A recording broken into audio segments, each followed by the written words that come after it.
Cultural conflicts are making headlines around the world. The United States, Iraq, Iran, Kenya, and Korea are just a few of the global hotspots where ethnic and cultural differences can mean either life or death. Our local schools provide numerous opportunities for students to interact with people from different ethnic and cultural backgrounds and lifestyles. But how many teens can say they understand a culture different from their own?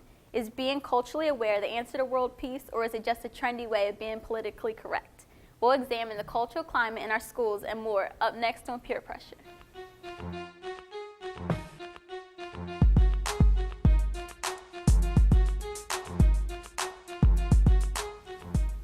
Welcome to Peer Pressure, the program that examines positive approaches to negative influences for teens like you and me. Peer pressure comes in different forms.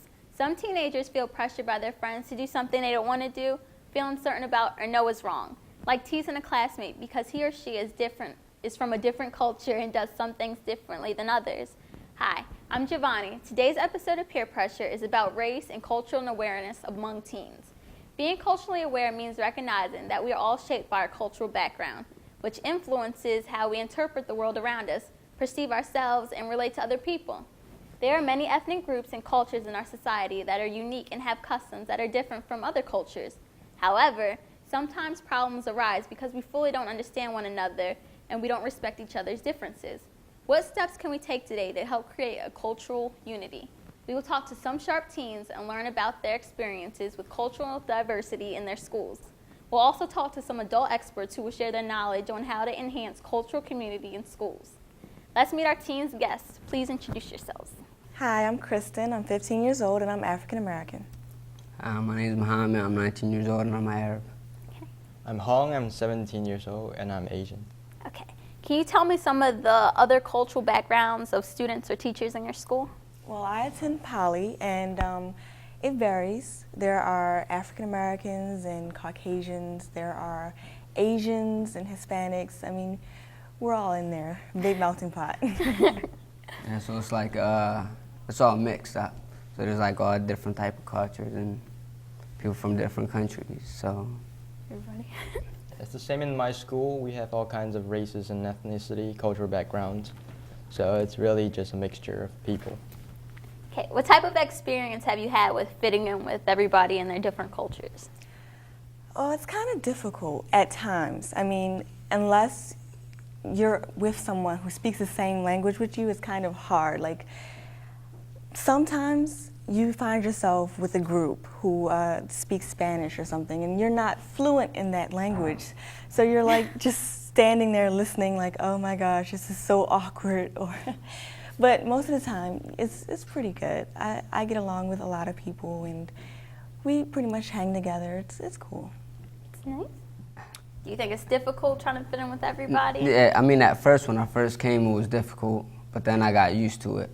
You know what I mean? But it's like the little racial things was still going on heavy back then, and it's like starting to fade away now. So now, I get along with everybody. Plus, I learned how to speak English fluent, so I'm good. I think it's not difficult because, like, even if you're from different ethnic backgrounds, people usually have things in similar, such as like sports and the classes you go through. So as long as you talk to people and you get to know them, it's not that hard, even if you're from a different ethnicity or background. Okay. Have you ever seen or experienced racial discrimination? Me personally, no. I guess it's pretty much everything's accepted. People are accepted. Certain behaviors are kind of accepted, so we don't, at Poly, we don't really experience that. From what I've observed, we haven't. So I don't know. Okay. Well, I mean, now it's really not that big of a problem, but way back when like the terrorist attack happened, 9/11, all that, yeah, it was like whenever I went to school, it was like, yeah, there goes little Osama, there goes little Iraq, there goes little, but I didn't really mind it. I mean, hey, I got over it. When that happened, like when people would say stuff like that? Oh, I would get in trouble and all, but I learned to get over it, you know. It was childish, you know, so I got over it. It's really Mature. not a big problem. I don't think it's that big of a problem at this point because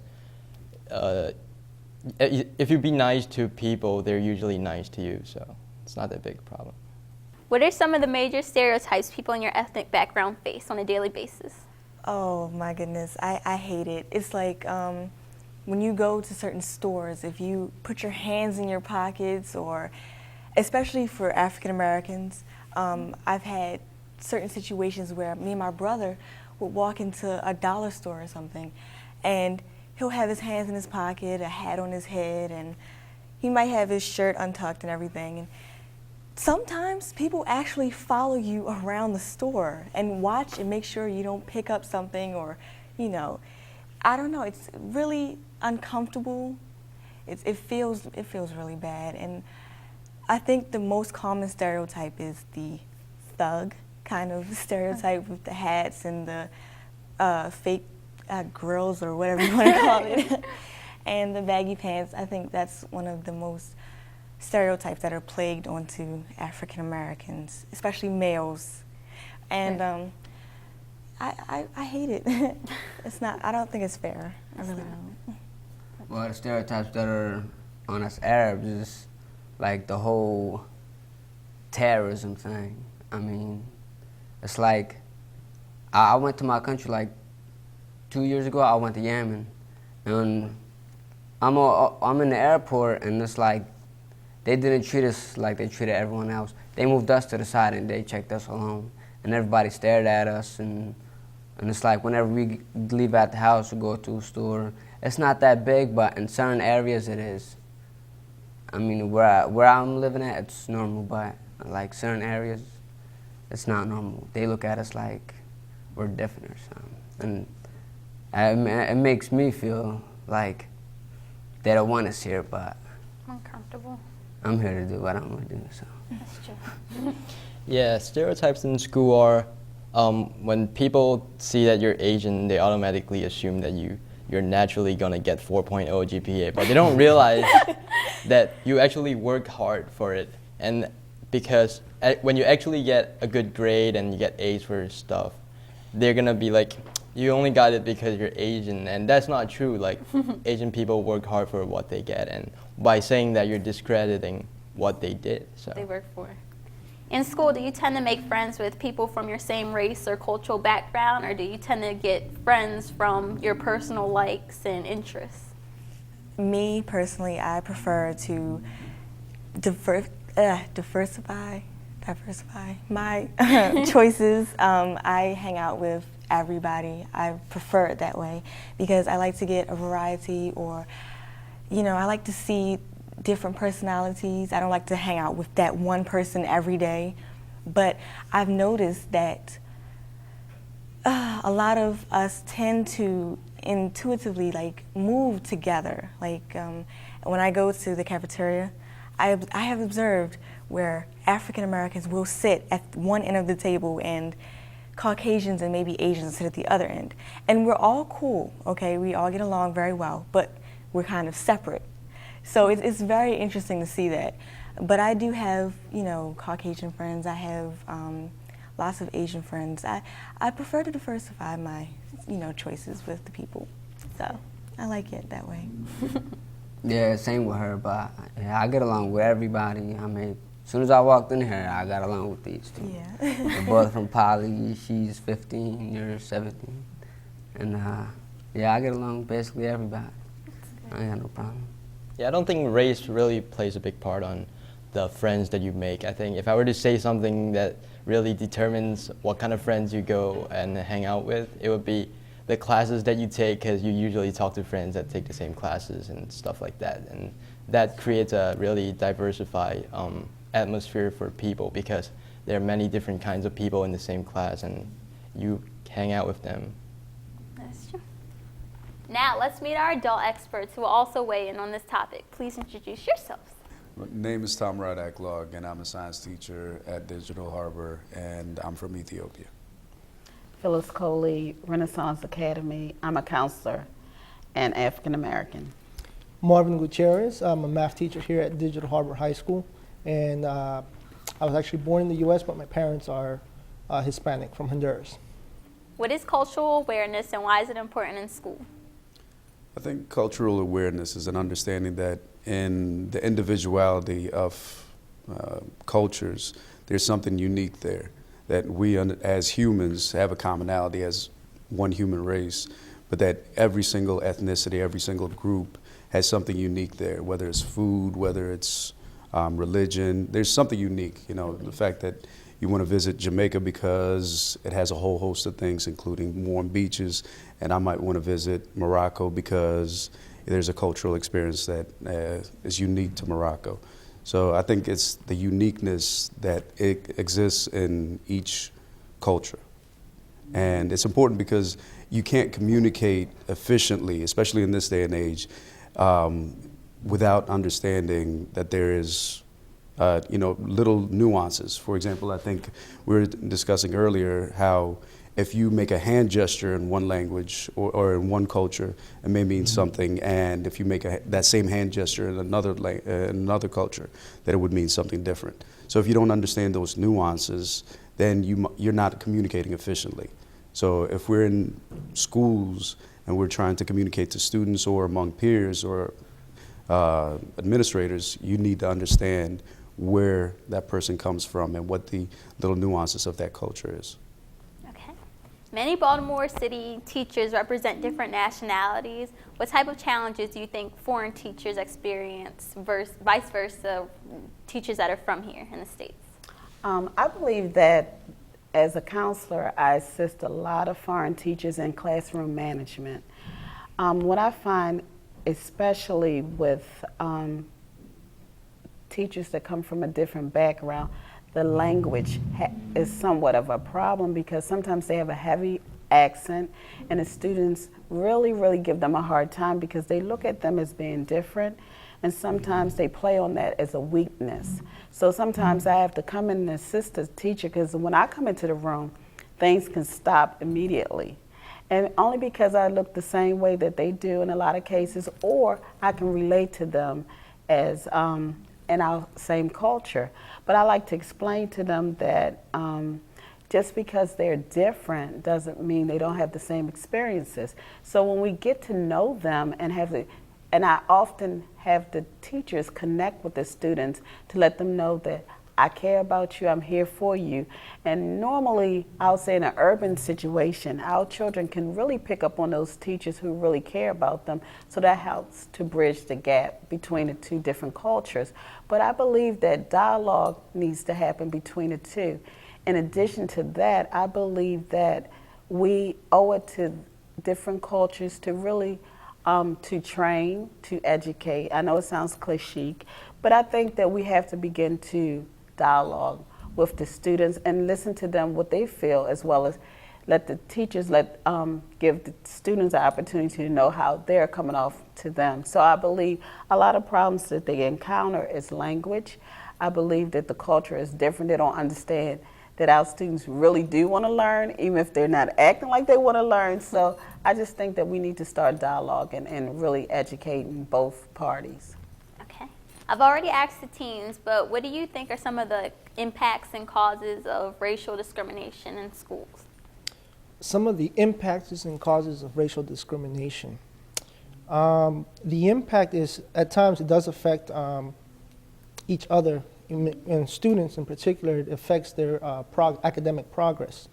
I've seen a lot of students who, again, just like the teachers, might have an accent and they get picked on, and it puts them in a situation where they no longer want to be a part of the school.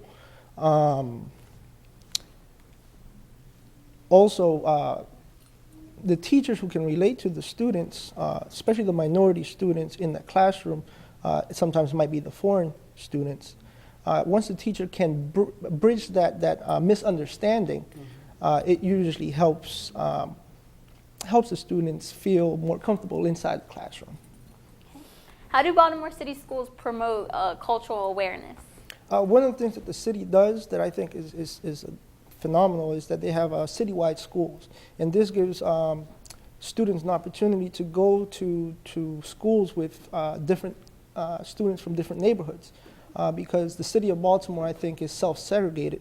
You could find different ethnicities in different areas of the city, and having these citywide schools will diversify the school population.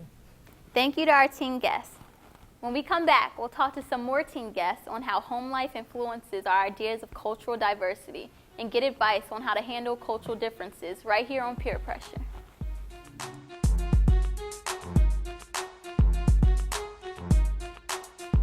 Hey, what's up? This is your man Conan from 92Q. You're watching BCPSS, Channel 77. Make sure you keep it right here.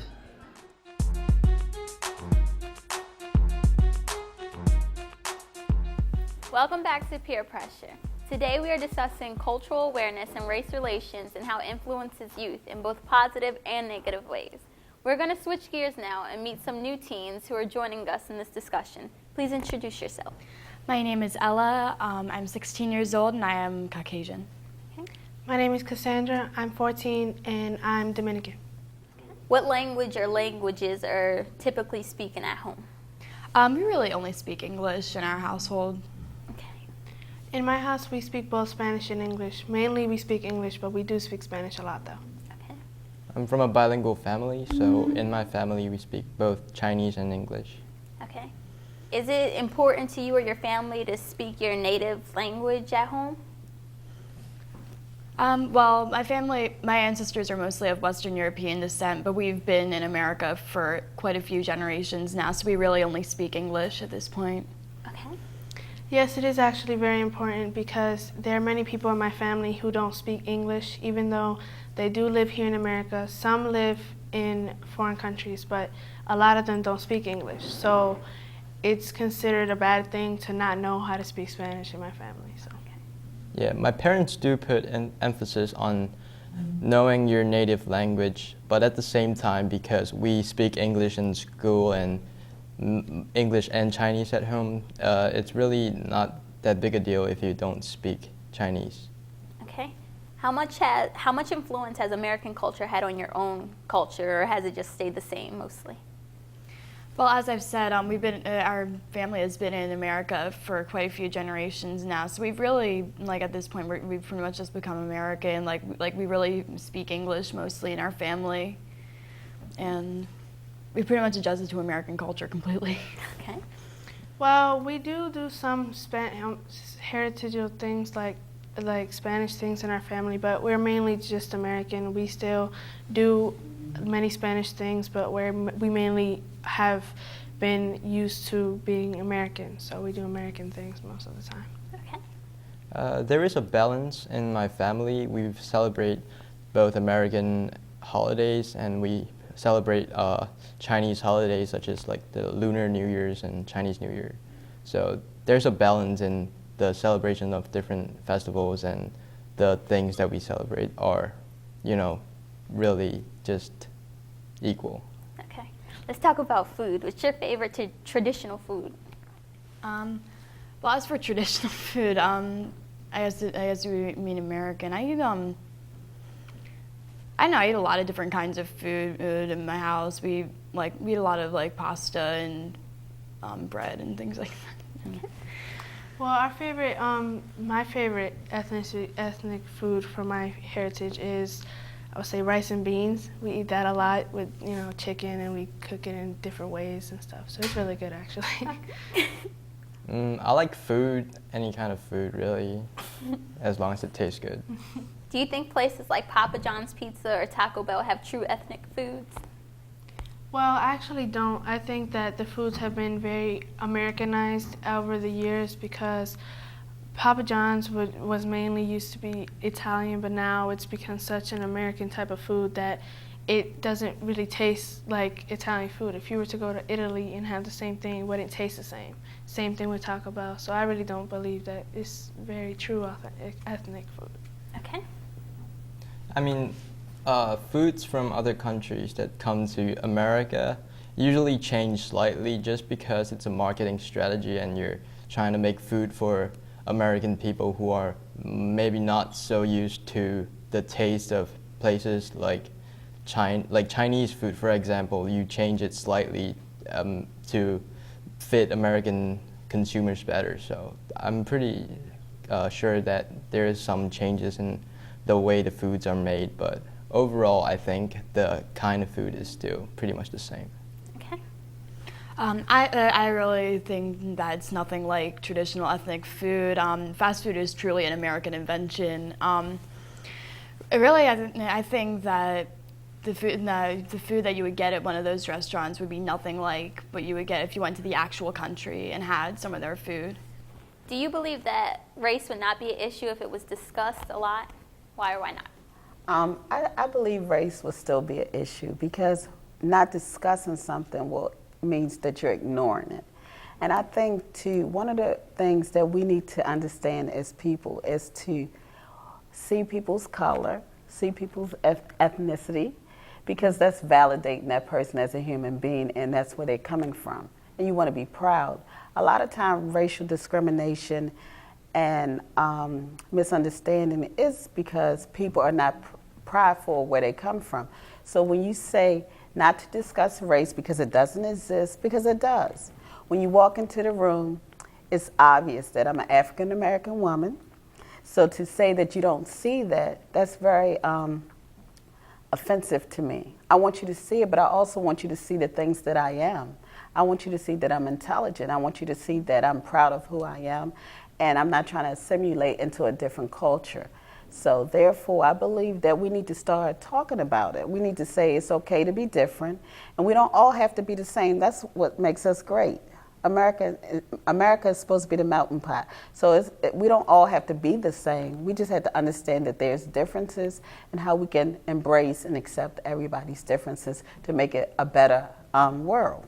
So I believe that we do need to see each other as who we are and what we bring to the table. And if we don't discuss diversity, then we wouldn't find out what our favorite dishes are, for example. We wouldn't find out what holidays we celebrate. And like she said, there's a sense of pride that comes in with culture. So yeah, you do, I think, need to discuss diversity. Okay. How can being culturally diverse be an advantage or a disadvantage? Well, when you look at understanding people, if you know sort of, let's say, a person that comes from mainland China or a person that comes from Thailand, and you've been to that area or you've experienced that culture, it allows you to communicate with that person in different facets. So I think one, for communication, two, for overall experience, in a number of different ways, it's a tremendous advantage. I don't really see the disadvantage in it itself. But I think, it's sort of, we have sort of a world that's amalgamating, and you have a situation where the world is really becoming smaller and smaller. And so the more interaction that you have with a person, the more you need to understand them. So being culturally aware helps out in that manner. Okay, but if diversity is occurring naturally, why are some people threatened by it? I think it's we have a fear of the unknown. And our natural tendency when we experience things which aren't clear to us is to sort of push back. And as Marvin was saying earlier, is if you get through that initial period, if you have these open discussions, and same with Phyllis, as she was saying, is if you have these open discussions, then you sort of begin to get through that initial layer. So I think once you get through that, you can go ahead and actually have good dialogue and an exchange of ideas. I mean, we were just talking about foods. I mean, what person hasn't had pizza? What person hasn't had Chinese food? And so all these things are, remnants of or parts of a different culture. So if you didn't have those things, you wouldn't have America, conventional America. So the contributions are tremendous of different cultures. It's just understanding that these cultures are much more than just that one item. Okay. Who do you think feels more threatened by cultural diversity, adults or teens, and why? Definitely adults. To begin with, if a teen is afraid of cultural diversity, then the reason why is most likely because of what they have heard in their household, which then again shows that the adult is the one who is fearful of change. Furthermore, the adult would probably be fearful of diversity because that person hasn't been around a diverse setting in a long period of time. For some of us, the only place you experience diversity is when you're in school or in college or at the university, in the educational setting. And sometimes when you're at work, you don't see it. So, and that's when you start to develop negative stereotypes or just stereotypes in general. Just to piggyback on what Marvin was stating, sports is a great example of a team spirit. They have one common goal, and it's really important for everybody to work together. Nobody's worrying about what kind of religion you're practicing, what type of country you came from. Everyone wants to win. So in that regard, they're exposed to different players of different ethnic backgrounds and different races. So therefore, it doesn't matter because they have one common goal. And I believe that adults who don't have that interaction, they bring it back to the household, then they feel like they're threatened because now I have a child who's trying to be this way. I hear trying to be black, trying to be Caucasian. I don't really know what that is. I just know trying to be a human being and being the best that you can be. So I think we need to, as adults, model certain behaviors for our teens because they're really taking it to a different level because they are experiencing different cultures and doing different things that we didn't do as youngsters. So I believe that the teens really do have a better understanding of different cultures and ethnicities opposed to their parents. We've gotten some great information from our studio guests about cultural awareness and race relations in our schools. Stay tuned for more in this enlightening discussion and learn how you can make a positive impact. We'll be right back.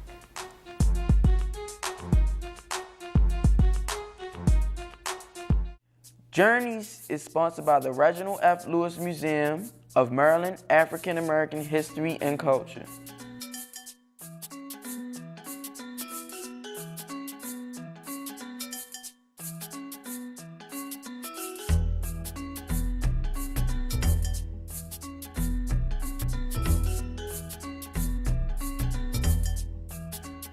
The National Association for the Advancement of Colored People was founded in New York in 1909, and the Baltimore branch began 3 years later. Ever since, the NAACP has been a champion of greater opportunity, especially in education. By the Depression years, the Baltimore NAACP had moved to the forefront of statewide reform, joined by other branches across Maryland. Ulysses Bourne and others founded the Frederick NAACP in 1931. Around the same time, local branches emerged at Cumberland and Hagerstown. In Southern Maryland, Hester V. King began the Prince George's County NAACP in 1935 and led the organization for 27 years. Recognizing Maryland's contributions, the national headquarters of the NAACP relocated to Baltimore from New York in 1986.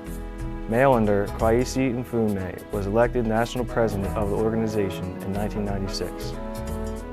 I'm Josh Cook, taking the journey. The Reginald F. Lewis Museum Partners in Education. Take the journey.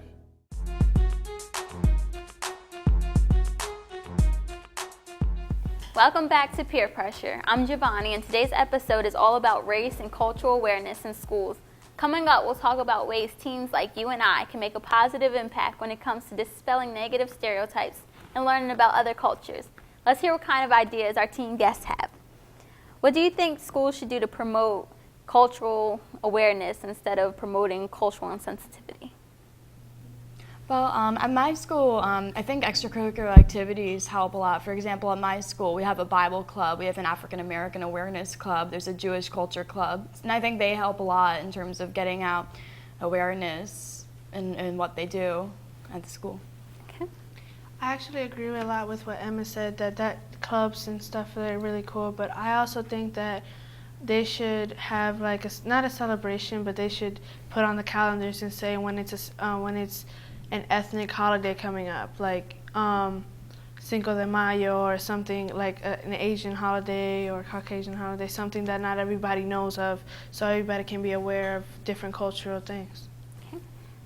Yeah, I think in school, interaction and dialogue are the most important things that is really just important to dispel misconceptions on race, relations, and like other stereotypes. And if you talk to people of different races and get to know them as a person, then you're not gonna have many problems as to misconceptions and, you know, think about the bad things about them.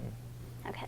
In school, most of us gain our first exposure to other cultures by taking a class like foreign language. Do you think that's enough? I don't know if it's enough, but it certainly helps in terms of you know, getting to know another culture. For example, I was taking French until last year, and I learned a bit about French culture and the language in the countries where French is spoken, which is a very good experience for me. I do agree with Emma because I also took a French course and I did learn a little bit, but at the same time I don't really think it's enough because it's not exactly saying everything about the culture. It's just talking about the language and about some places where they speak it. I think that they should also enhance that by showing more cultural things that they do in these different places with the different languages instead of just having a class to speak the language, not to learn more about the place. I think you can really learn a lot from your foreign language teacher if he or she is from a different country. And if you talk to them and ask them questions about their native country and native culture, they would actually reveal a lot of information that might be interesting to you. Okay. Okay, this question goes to our adults. How valuable do you think it is for teens to be exposed to different cultures? I believe it's huge. It's paramount. It's essential to actually be competitive, not only in school, but also to be competitive in a global society, because right now, if you don't understand how to interact right now with teens of different cultures and ethnicities, you're not going to be able to hold a job.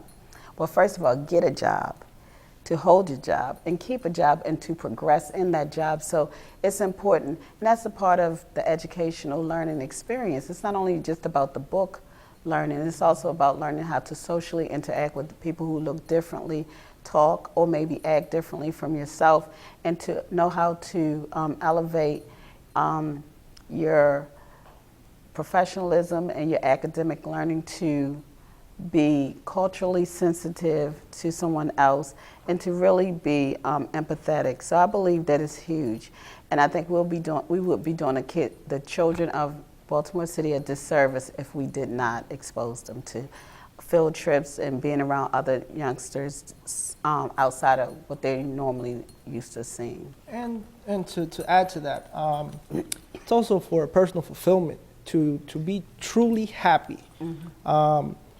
Understanding, you know, other people's dances.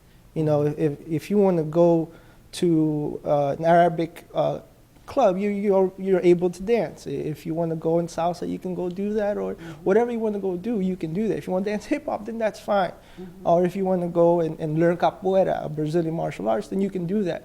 But it's just fun. It's another element of entertainment that you can add to your life. Yeah. Learning other people. That's proper exposure, I think. Sorry about that, Mark. But proper exposure, that term I think is critical because it's not just a haphazard piecing. You know, people get exposure constantly when they eat food, you know, but it doesn't necessarily translate to cultural awareness. So it's important to expose people on a level that it actually dispels myths. So there are a couple of programs. Actually, some of the students ended up going overseas in a people-to-people exchange program where they actually take groups of people, students, and immerse them in the culture of different countries. And basically, it's hyper-sensitization because of the fact they have to live as the people do. And I think programs like that, where you actually have people immersed in the culture, live as the people do, and really see the beauties of the countries, the foods, and you know the dances, a number of different aspects. So I think that proper exposure, it is critical to properly expose them to different cultures, and that will translate into lifelong learning. A lot of the kids I've known kids who are in the fourth year of college, who keep talking about their exposure to a culture 6 or 7 years ago in that sense, and how it's helped them in terms of communicating with other people. Okay. How does it make you feel to see so many bright teens from different cultural backgrounds interact as friends? I love it. I'm actually the soccer coach, and I love coaching soccer for many different reasons. But the number one reason is that I have to learn how to speak 9 different languages, because you have students from Morocco, from Ghana, from Cameroon, from Mexico, from Peru, from Brazil, all over the world, from Thailand and Vietnam.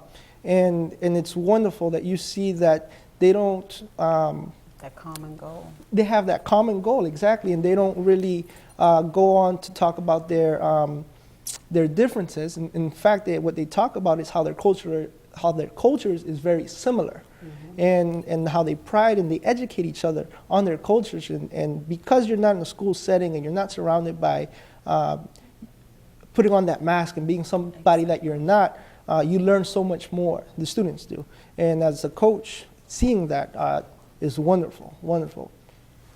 And also soccer, going back to soccer, is a wonderful sport to learn because it's probably one of the few global sports where if you really get into it, you'll see players from all over the world playing in countries that you've never heard of.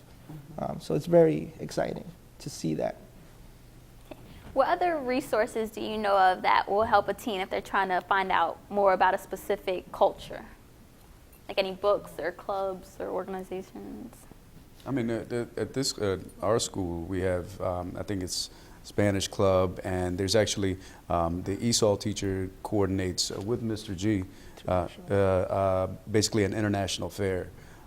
So I think each school probably has something of that sort, and you know there are numerous projects. I mean, each teacher has their own way of promoting it, but I think number one resource is the internet more than anything else.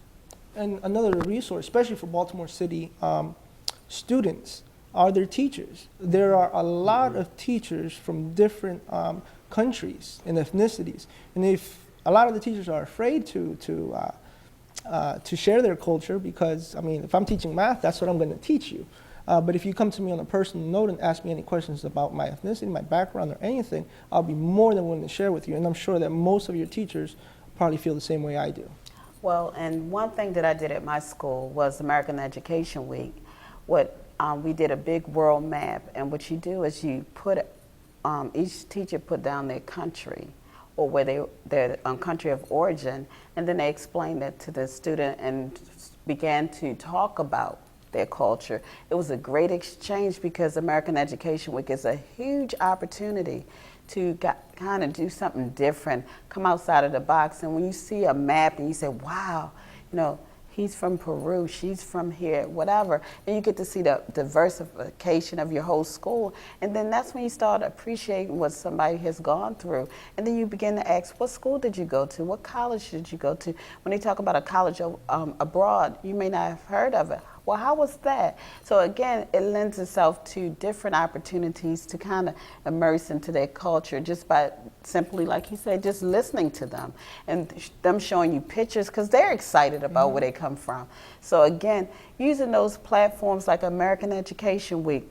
I think one of the young panelists said, you know, cultural, maybe Hispanic Week, or you know, something to say, hey, we're validating your existence. We understand. We want to learn about your culture. Maybe have a international day and have foods from different countries so they can sample it, because a lot of times kids say, oh, I don't like that, or adults even say that. But until you taste it and, you know, kind of get into it, you don't know what you like and what you can, you know, do or whatever, or where you want to go to school. Maybe you want to go abroad your last year of school. So I think we need to really take opportunities to really explore different learning experiences like American Education Week and those types of things. One thing is for sure, respect and communication are key tools in promoting cultural awareness and understanding among the races. Perhaps we have more in common than you think. I hope you've enjoyed the episode of Peer Pressure. Thanks to all our guests on today's show. Teens, realize that you do have choices, but it's up to you to make the right decisions.